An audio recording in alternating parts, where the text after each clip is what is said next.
à Bénédicte Bouillot, la communauté du Chemin Neuf, qui est professeur ordinaire à la faculté de philosophie du Centre Sèvres et qui est spécialiste d'Edith Stein, entre autres, et qui nous parle de l'expérience de l'âme chez Edith Stein, de la phénoménologie à la mystique. Donc, merci beaucoup pour cette rencontre. Merci encore une fois aux organisateurs de ce colloque très, très riche et très, très stimulant. Voilà, et la programmation est parfaite parce que effectivement, je vais la conférence précédente d'Emmanuel Housset va me permettre de passer assez rapidement sur certaines choses. Donc, en assumant de faire de l'âme le cœur de son approche de la subjectivité, Edith Stein occupe une place tout à fait singulière dans le paysage phénoménologique de la première moitié du XXe siècle, parce qu'elle partage donc avec Husserl et Heidegger notamment plusieurs des motifs de leur critique de la notion traditionnelle d'âme, et son originalité est de non pas en faire une dimension seconde ou secondaire de la subjectivité, ni plus radicalement de l'exclure, mais de la renouveler, et cela précisément par l'approche phénoménologique. Selon Husserl, et Emmanuel Housset l'a rappelé tout à l'heure, il subsiste une distance insurmontable entre l'ego transcendantal et l'ego personnel, entre le moi pur et l'âme, qui n'est finalement, en dernière analyse, qu'une espèce d'objet par rapport à l'ego pur. Alors, l'âme n'est pas bien sûr hors de la conscience de la même manière que les choses, mais elle est bien cependant pour Husserl un vis-à-vis, un Gegenstand du sujet, qui s'y rapporte comme un avoir, Habe, une possession. Cette âme est mienne, selon le paragraphe 61 des IDN2, elle appartient au sujet égoïque que je suis, et elle lui est inséparablement unie. Et Paul Ricoeur y insiste dans sa lecture des IDN2. Pour Husserl, dit-il, le personalus ich est un mich, un jeu à l'accusatif et non au nominatif, un jeu objet pour moi. Alors, selon l'analyse steinienne, au contraire, on le voit bien, l'âme relève véritablement de l'être vécu du moi et non d'un avoir saisi indirectement. Je la cite, c'est texte 5. On sera enclin à parler ici d'une connaissance immanente de l'âme, au même sens que pour la conscience pure. Là aussi, la conscience et son objet coïncident. Elle n'est pas dirigée sur quelque chose d'extérieur à elle, mais n'assume que ce qu'elle comporte. Donc, dans cette perspective, l'âme n'est pas mienne, elle est plutôt moi-même, au sens d'un moi profond, éprouvé dans son épaisseur concrète. Un tel être conscient, souligne Edith Stein, n'existe que pour l'âme, dans laquelle nous avons reconnu le centre de la personne empirique et la particularité personnelle qui s'y manifeste. Alors, qu'est-ce que Edith Stein entend par particularité personnelle? Celle-ci renvoie justement chez elle au rapport irréductiblement singulier que chacun entretient avec les valeurs. Parce que si les valeurs apparaissent comme objectives et hiérarchisées, chaque personnalité se distingue par un style de motivation, une sensibilité particulière à certaines valeurs, une manière propre de se laisser déterminer par les valeurs, une résonance unique de ces valeurs en elles. Et c'est l'objet du texte 4, que je ne lis pas. C'est pourquoi, dit Edith Stein, nous voyons ce qu'est la personne au monde de valeurs dans lequel elle vit, aux valeurs qui lui sont accessibles, et aux œuvres qu'elle peut éventuellement créer à travers les valeurs qui la guident. Or, sur ce point, la distance avec la conception husserlienne de la subjectivité se creuse encore, parce que si Husserl envisage également pour sa part ce qu'il appelle une idiosyncrasie spirituelle, qui se manifeste tout particulièrement à travers les motivations, le style des prises de position, les IDN2, comme plus tard les méditations, s'efforcent de penser une telle particularité comme issue ultimement du pouvoir de l'ego libre, à qui voilà, il revient de forger son caractère par ses habitus. Emmanuel Housset y a fait allusion tout à l'heure. Or, pour Edith Stein, la motivation originaire ne peut être mise au compte de cette autoconstitution. Elle s'impose comme un a priori de la subjectivité, et elle rapporte une telle particularité personnelle à un noyau, kern, un noyau personnel, qu'elle qualifie d'ultime moment qualitatif irréductible, qui marque de son sceau le domaine objectif qui l'ouvre à la personne, le monde des valeurs. Et c'est dans l'âme, comme être intérieur, que s'exprime le plus purement ce noyau de la personne. Donc, non seulement Edith Stein déplace, en comparaison de Husserl, le centre de la personne humaine du moi pur à l'âme et son noyau, hein, qui deviennent le véritable foyer de l'identité personnelle, mais l'âme et le noyau ainsi envisagé se donnent comme limite à toute constitution par une activité intentionnelle objectivante. Et la notion d'âme, donc toujours en excès par rapport à la subjectivité constituante, devient chez Edith Stein l'une des expressions les plus significatives de sa rupture avec l'idéalisme transcendantal de Husserl et sa conception donc de la subjectivité en termes d'autoconstitution.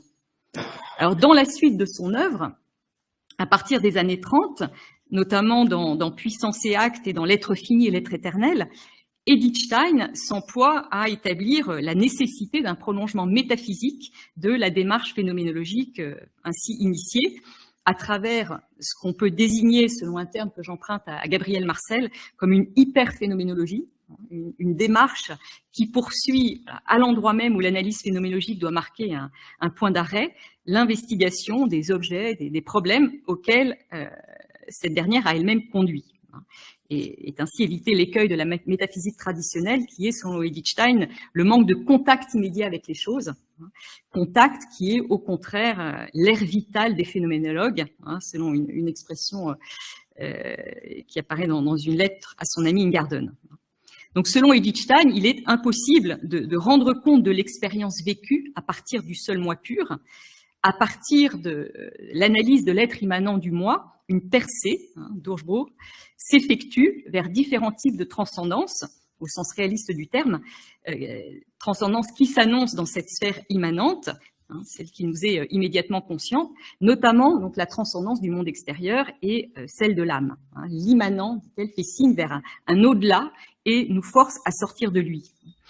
Alors, Edith Stein établit donc, à travers de longues analyses que je ne peux développer ici, la nécessité de poser l'âme comme réalité durable, soutenant la vie présente et produisant certains effets.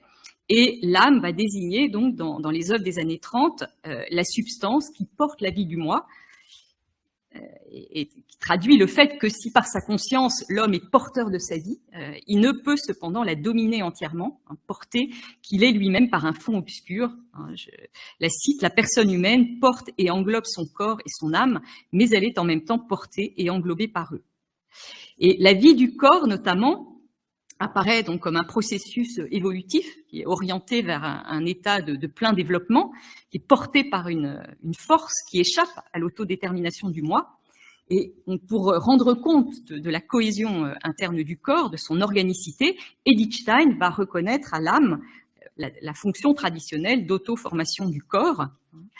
Et elle accepte donc en ce sens la définition aristotélicienne de l'âme comme forme interne du corps.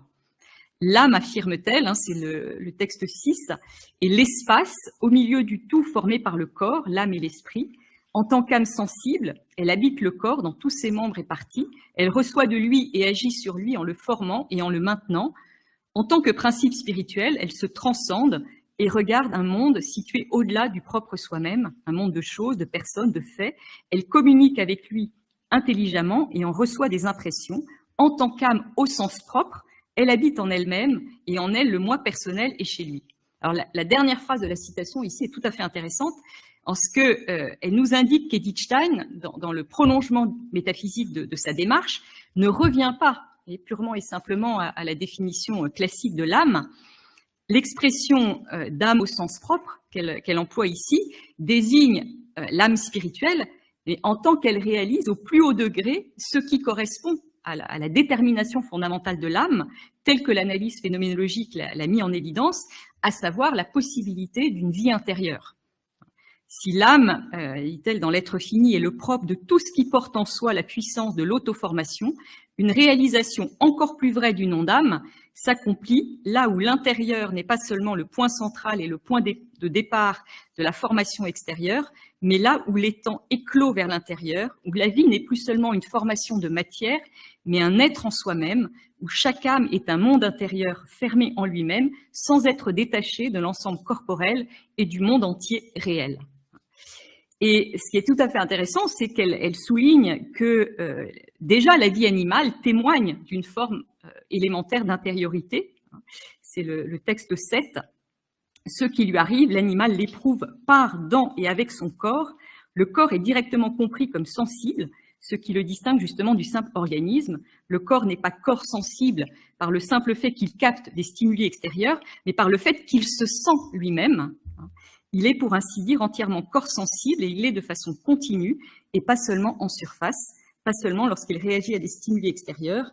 La sensibilité à l'égard de stimuli extérieurs est pour l'animal une manière d'être ouvert au dehors, tandis que la sensibilité à l'égard de soi-même est une béance vers l'intérieur.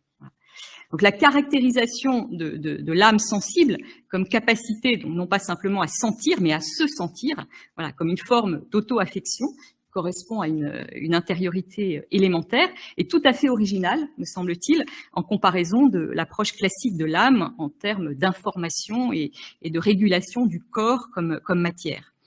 Si l'âme est principe d'intériorité, déjà au niveau simplement sensitif, comme chez l'animal, elle l'est a fortiori quand elle possède un caractère spirituel. Donc, tandis que l'âme correspond à la dimension affective de l'intentionnalité, par laquelle la réalité objectée est intériorisée, l'esprit, chez Edith Stein, correspond à la dimension théorétique de l'intentionnalité. Comme Husserl, Edith Stein caractérise phénoménologiquement l'esprit comme sortie en dehors de soi, ouverture vers une altérité, celle du monde objectif, de la subjectivité étrangère. Donc la vie subjective procède d'un double mouvement d'extase, d'instase, d'éclatement hors de soi et d'intériorisation. L'âme assume en elle le monde, voilà, selon un mouvement inverse et complémentaire de celui de l'esprit. En l'âme, c'est le texte 8, se fait l'explication intérieure avec ses éléments, donc le monde des choses, des personnes, des faits. Elle prend position, elle en tire ce qui deviendra sa propriété personnelle et fera partie d'elle-même, ce qui, pour employer une métaphore, se fait chair et sang en elle. L'âme ne peut vivre sans recevoir, elle se nourrit des contenus qu'elle assimile spirituellement par expérience, de même que le corps vit des matériaux qu'il transforme. Donc dans l'âme, voilà, le moi non seulement reçoit le monde auquel ouvre l'esprit, mais il l'intériorise, il l'accueille en lui. Et l'âme, donc, dans cette perspective, est l'esprit qui prend forme, qui se délimite comme le centre d'une personnalité. C'est l'objet du texte 9 que je vous laisse le soin de lire. Et donc, le propre de l'âme personnelle se situe dans cette double capacité de rapport à soi, je suis, et d'ouverture à une altérité. Ce qui possède une intériorité, dit encore Edith Stein, et demeure en lui tout en sortant de lui-même. Voilà. L'être de l'âme est un être personnel, le centre de l'âme est le point source et le point central de sa vie personnelle et en même temps le lieu propre de sa rencontre avec d'autres vies personnelles. Donc c'est l'ouverture à l'altérité qui nourrit la vie du moi personnel. Sans cette relation à autre chose que soi, le moi ne peut accéder à ses propres profondeurs. Une sensibilité artistique, par exemple, ne peut se développer sans le contact avec les valeurs esthétiques portées par des œuvres concrètes. De même, Edith Stein, celui qui n'a jamais rencontré une personne digne d'amour ou de haine, ne peut jamais comprendre les profondeurs où s'enracinent l'amour et la haine. Donc la personnalité se façonne dans ce processus dynamique et relationnel par lequel non seulement elle s'ouvre à une altérité qu'elle intériorise, mais vis-à-vis de laquelle elle prend position et se détermine à agir. Et l'âme est en ce sens le lieu de la volonté libre, le lieu où le moi se détermine lui-même, autodétermination à travers laquelle il ne peut pas ne pas se sentir. Et dans le vécu volitif, le sujet s'éprouve immédiatement lui-même à travers sa volition, donc non pas comme passif, mais comme actif, sujet effectif de sa décision et créateur par l'acte qui l'initie. Donc l'affectivité caractéristique de l'âme a une dimension active et pas simplement passive. Cette double dimension est par excellence celle du Gemüt, à la fois cœur et volonté libre, qu'Edith Stein identifie à l'âme de l'âme. C'est l'objet du texte 10. C'est une seule et même âme qui connaît, qui par la volonté sort d'elle-même et qui, dans le Gemüt, se trouve auprès d'elle-même et se confronte intérieurement à ce qu'elle recueille en elle-même. Voilà, donc ce centre, ou ce point le plus profond de l'âme est aussi celui de la plus haute liberté, puisque la liberté apparaît corrélative à la profondeur où se prennent les décisions. La volonté est plus ou moins libre, dit Edith Stein, selon le point dans l'âme à laquelle le sujet accueille ce qui vient à la donation et y répond. Donc la liberté dépend de la qualité de la réceptivité à ce qui s'offre et de l'adéquation ou non de la réponse engagée. C'est l'objet du texte 11. Ce que je souligne, c'est que dans cette perspective, présence à soi et présence au monde ne s'opposent pas. La plus grande présence à soi va au contraire avec la plus grande attention au réel et à ses exigences, les deux se déterminant mutuellement. Quand la présence au monde est nourrie des ressources les plus profondes de l'affectivité, le sujet pense avec le cœur, dit Edith Stein, et c'est ainsi, voilà, c'est l'expression que vous trouverez dans le texte 12 que je ne lis pas, mais vous verrez, utilise un exemple qui a des résonances avec l'actualité tragique que nous connaissons. Et voilà, penser avec le cœur ou une expression équivalente à ce qu'elle appelle les comportements remplis d'âme, par opposition aux comportements dénués d'âme. Alors très rapidement, un mot sur ce point le plus profond de l'âme qu'évoque Edith Stein, cette fine pointe de l'âme dont il a été question dans ce colloque. C'est à la philosophie de la mystique pour Edith Stein que revient l'ultime investigation de l'âme, la mystique constituant, selon sa perspective, comme chez Bergson, un authentique lieu philosophique.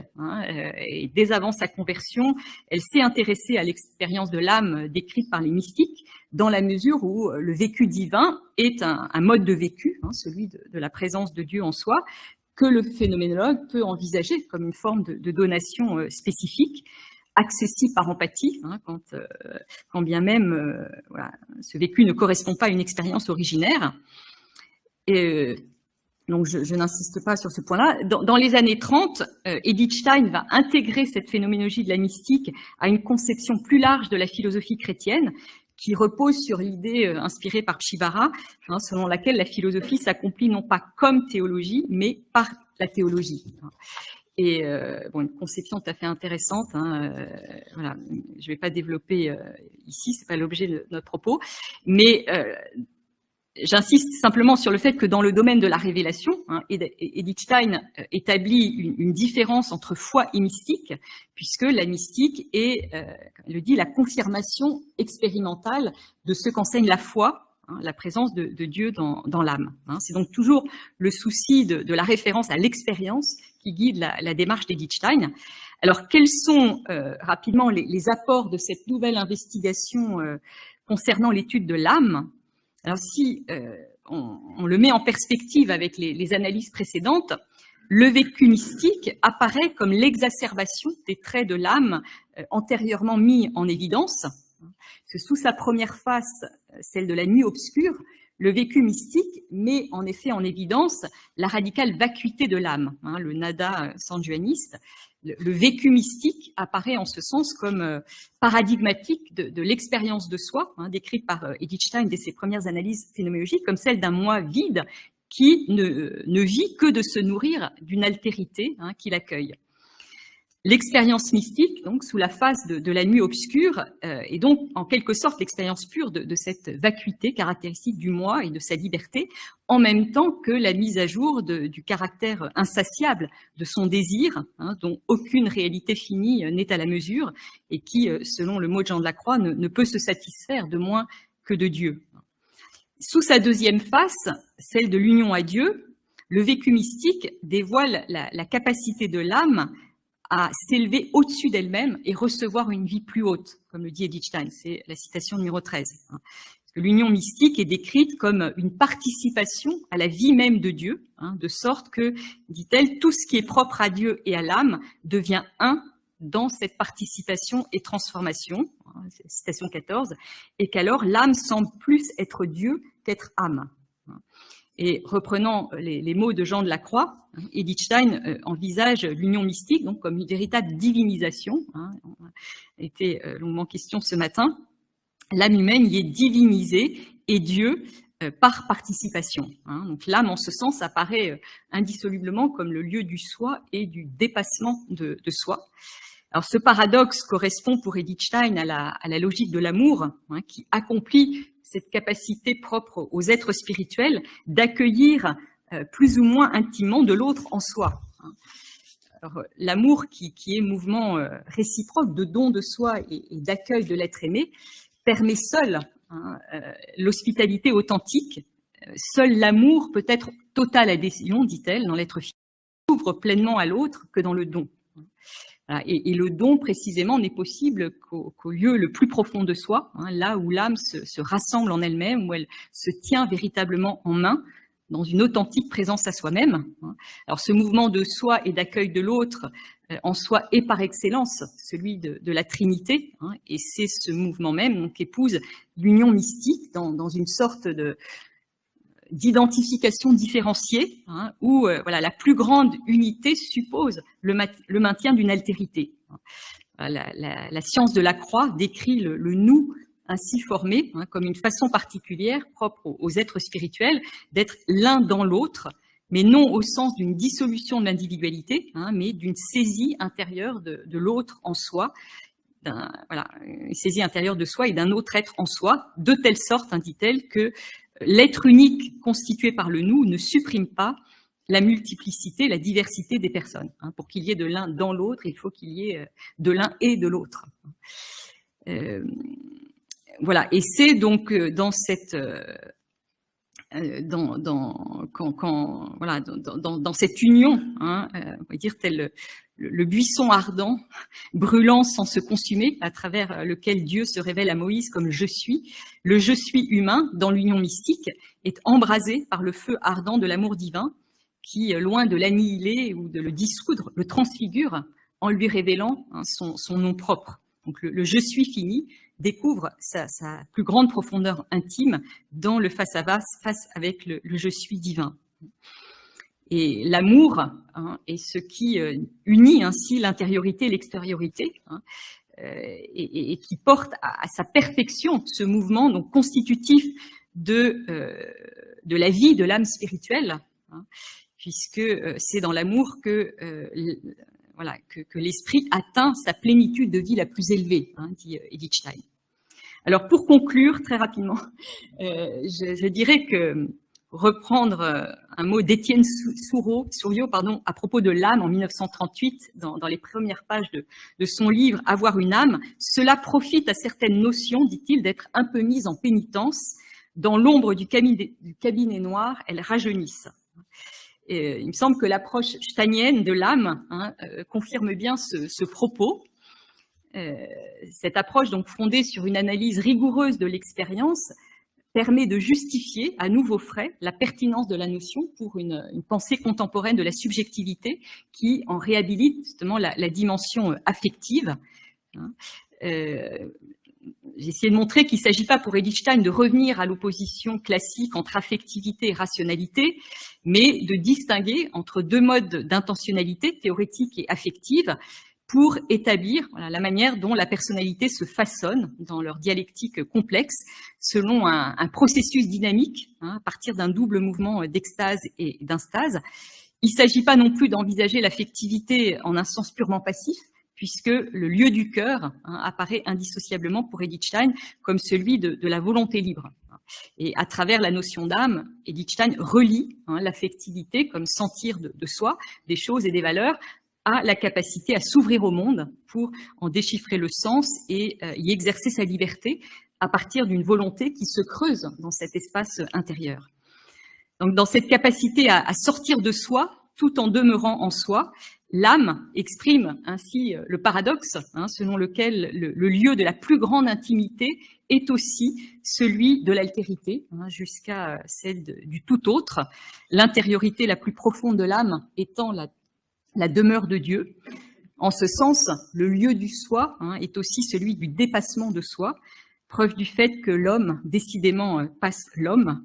Et cette référence, ce clin d'œil à Pascal me paraît d'autant plus pertinent après avoir entendu la conférence précédente.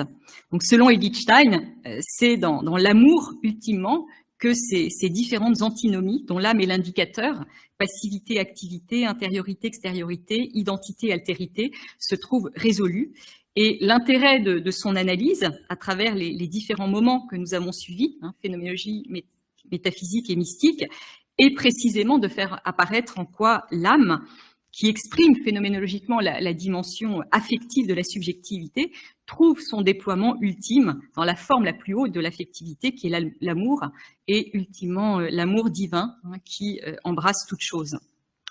Merci.